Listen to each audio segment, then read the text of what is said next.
Welcome to the Ivory Attic. We are here for Kurt's Cocktail Corner. Oh, exciting. Who are you? I'm Ian Isherwood. And I'm Kurt.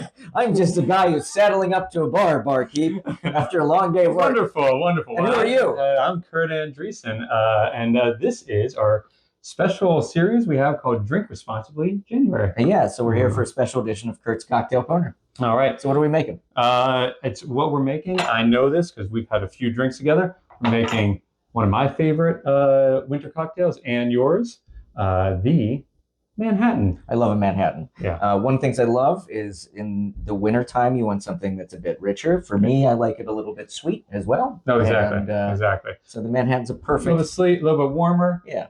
Let's get into it. How are we going to make this? All right. So first, again, just like our other drink, this is a pretty straightforward drink, nothing too complicated.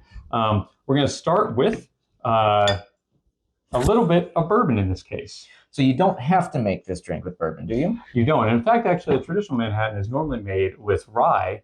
But in this case, we're going to be using bourbon. I like bourbon a little bit better. Yeah. I like the sweetness actually. Yeah, it me brings, too. It brings a little bit of extra sweetness. But you can make it with almost any whiskey you have. But if you have some lighter stuff, you have to be a little careful with which vermouth you're using. All right, so we're going to start 2 ounces of bourbon. All right, there's our 2 ounces of bourbon. Again, this drink doesn't have any citrus in it, and so we're going to be stirring this, which is why I have it in this vessel instead of an actual classic shaker. But next, we're going to go with some sweet vermouth. All right, so in the last episode, we actually used some dry vermouth, if you remember, which is the clear one, the white one. This is the dark one, the red one. You do not need to use this. I'm using Antica Formula. It's delicious. This is a very delicious sweet vermouth. You notice how small the bottle is? This is because it's quite expensive. It might be more expensive than the bourbon. Oh, no, it's definitely more expensive than the bourbon. And so I buy it in small bottles because it makes me feel a little bit better.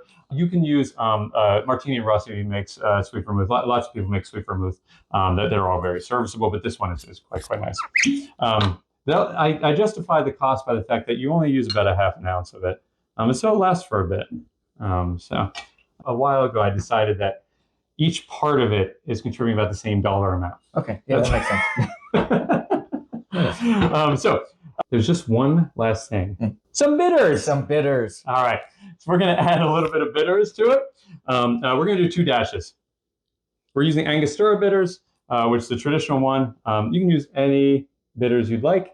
But again, traditionally it tends to be Angostura bitters. And now, just as in the other one,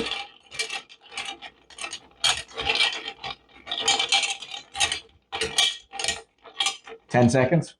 about. Okay. All right. Here, well, And then, dump that in there. yeah, put that down there. And then we'll pour it back in. Now this is, I'm trying to advance technique where I'm not, actually I use a spoon. I'm just using the spoon to hold it back. You got it. I have faith in you and your abilities. I've done this once or twice. Oh, that looks delicious.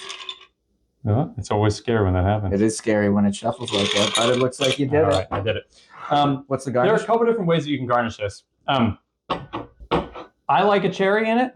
I also like an orange peel. Okay. All right. Sometimes I do one or the other, but this time we're going to do both. Oh, wow. And it's partly so I can actually show you what we do actually to get this orange peel in here. What we're going to do is we're taking an orange peel, and this is just the orange peel. We peeled it. We don't have the It's not hard on the rind. Yeah, exactly. So the rind is basically not there. There's absolutely no flesh there. What you're going to do is you're just going to spray it on there. All right. You see a nice little mist there. Very elegant, yeah. All right. And then we're going to just rub it around there and drop it in. All right. The cherry is a little more straightforward. You grab one. Again, I'm using Luxardo cherries. They're also a little more expensive, but are quite nice. And again, a jar of them lasts quite a while. There you go, sir. Thank you, barkeep. Delicious as always. Well, thank you for joining us. Thank you for joining us. Thank you for coming to the Ivory Attic. I'm Ian Isherwood. I'm Kurt Andreessen.